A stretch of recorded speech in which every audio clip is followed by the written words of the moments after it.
spiky bits.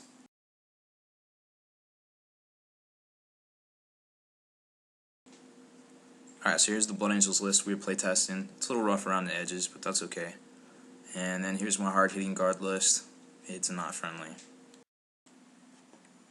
Okay, so here's our deployment. I'm playing the looted guard. You see in the 4 there. I'm just running my standard vets list, and I've set up the Vendetta to alpha strike over against his armor column, because I've got one to roll to go first.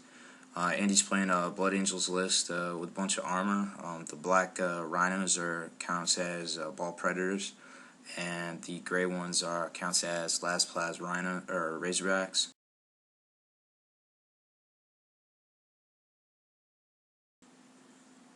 Alright, so here is the objectives as they're set up. One's in the top left, 2 is underneath the armor column, 3 is actually in the middle building there, 4 is over on the mid left, and 5 is in the far right. So this is what we're going to be fighting over. Alright, so here's the battlefield, and kind of how I see this playing out is he's going to try to move up on my right, because I don't have a lot of heavy firepower over there to blast his armor, so he's going to try to push on my right for sure. So I got to be ready for that. But what I'm going to do back is I'm going to alpha strike over first turn, and hopefully I can clip Ball Predator and Razorback in the same hit. Unfortunately, I can't go to his right because I'm way too far away. So what I'm going to have to do is shoot over to the left, try to get in on his left, and then I'm just going to have to use the mana cores in a combination with the alpha strike to try to stop him from moving up on his left and his right at the same time. And then what I'll do is I'll move up on him with my chimeras, contest some objectives, hold some objectives. Hopefully I can get at least 3 and get him down to 0. He doesn't have a lot of scoring units, so hopefully I can knock those out with the lower AP stuff and just keep him from moving around too much on me. Unfortunately, he does have a drop pod, so that's probably going to come in somewhere in the pink because he's going to go after my heavy supports.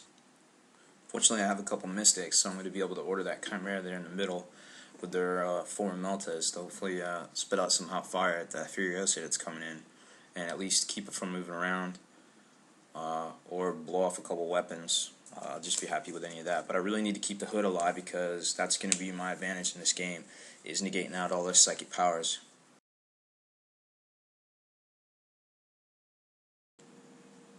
Alright, so here's my scout move. I shot over there on the left, and I think I got just enough room to get out and charge with my demo squad on that one Razorback and that Ball Predator there.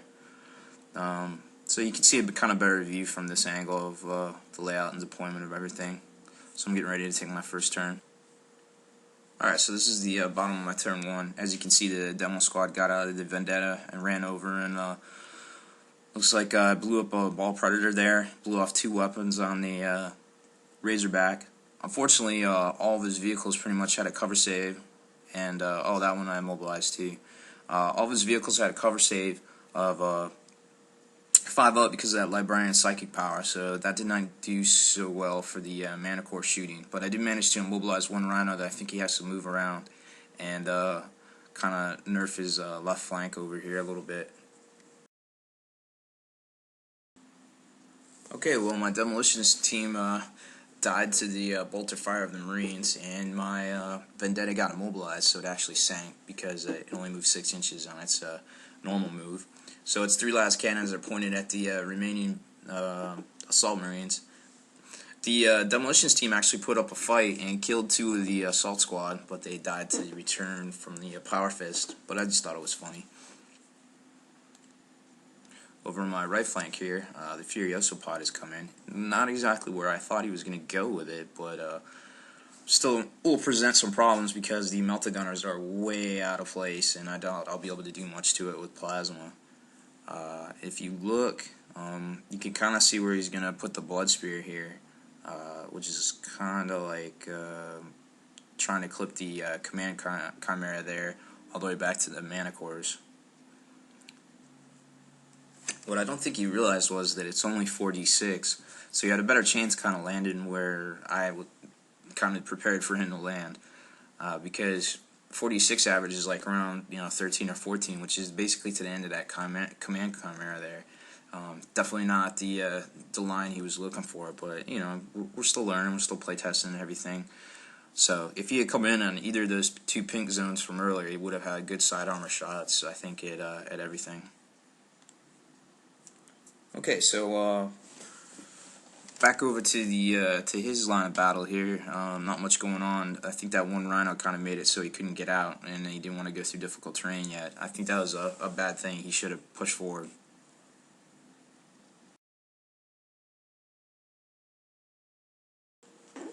Okay, so I'm done with my turn 2. As you can see, I managed to kill all but one Marine, and of course that one has the Power Fist, so he's going to run over and smack that Vendetta, I'm sure.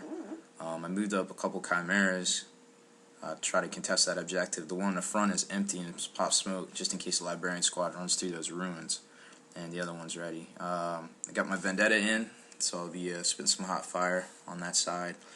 Unfortunately, I didn't do anything to the Furioso, so that's going to hurt a lot. And over on this side, blew up another vehicle and immobilized one more, so he's kind of bogged down over there, which is good for me. I probably wouldn't be able to do that much damage if it wasn't for the fact that I hooded his 5-0 cover save psychic power. So hoods are going to come and play against Blood Angel's mech a lot, unless they're just running the spam assault marines with meltas and stuff. Okay, so bottom of 2. Furioso Librarian Dreadnoughts jumped over the ruins there, try to put some pain on the Chimera and the Vendetta advancing up. He's accompanied by a Librarian and a Librarian squad that rolled Furious Charge for the Red Thirst. They cratered the Chimera in front, so unfortunately I got no more cover over there. He shot a Razorback 18 over to hide behind my Vendetta, try to contest and do some damage over there. I don't know what's going on with that, but it's there.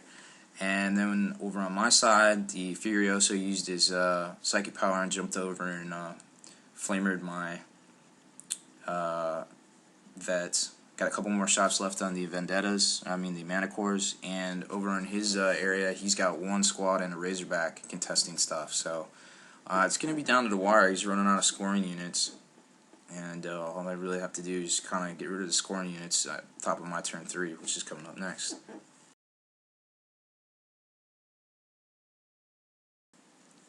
Alright, so here's the top of 3, what everything's looking like. I got the Furioso in my backline, I got to deal with him, and he's got a couple troop squads left that I got to deal with, and it's pretty much game, I think.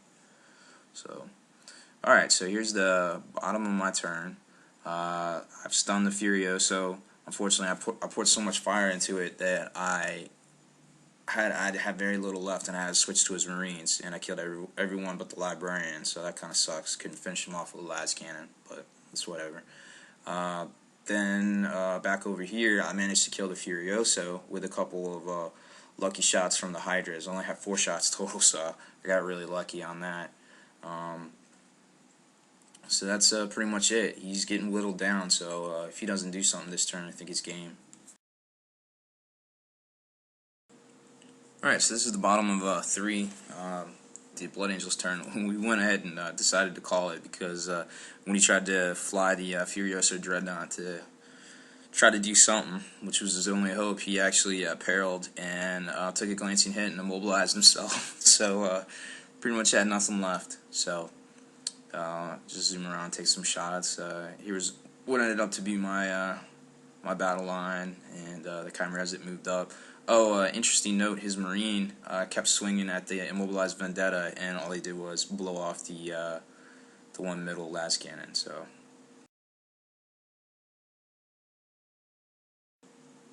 Well, we knew it was going to be a quick game once all this stuff started dying on turn 2.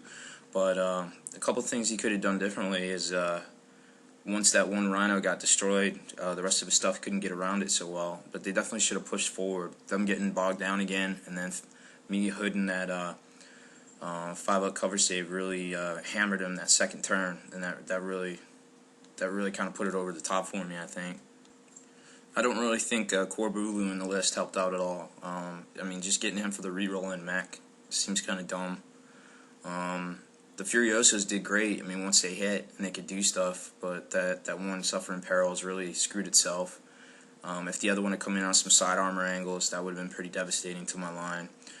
So I'm thinking some better lists might be just a splash of some mech with a whole bunch of assault troops hiding behind them. Obviously, this list got potential, but the Corbeau taking him out, it's like 155 points.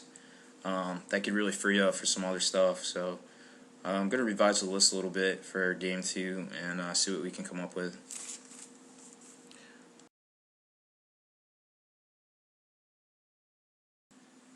Spiky Bits!